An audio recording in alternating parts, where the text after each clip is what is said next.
Hi guys, so today I'm going to show you how to freeze your cakes so that they are easier to frost and so that you can decorate them later. Now before you say anything, this keeps the cakes really moist. It does not dry them out at all. To freeze your cakes, you'll need some saran wrap and then also an icing spatula. So to get the best results, you want to make sure that your cake is still warm. You don't want it to be so hot that you can't touch the cake pan, but you also don't want it to have been sitting out and cooling for hours. Okay, so the first thing you're gonna do is grab your warm cake and then you're gonna take your spatula and just run it along the side of the cake and the cake pan. This will just release the cake from the sides of the pan so that you can release it onto the saran wrap without it sticking. So you're gonna pull out some saran wrap and then flip over the cake onto the saran wrap. And then you are going to cut off enough of the saran wrap that you can entirely cover the cake. Now, it's really important here that you seal any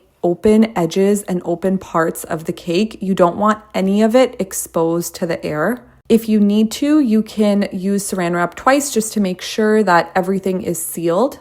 And then I put it aside and I do the rest of my cakes in the same way.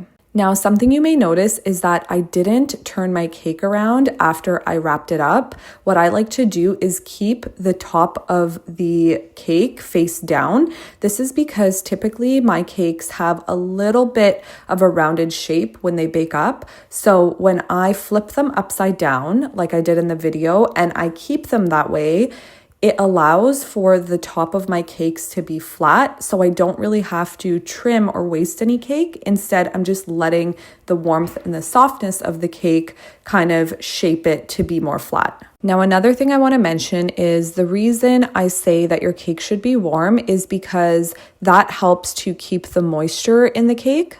This is the reason why my cakes are never really dry, because if you wrap them correctly and at the right temperature, you actually help keep it moist and you don't really need to use a simple syrup. Okay, I hope this helps.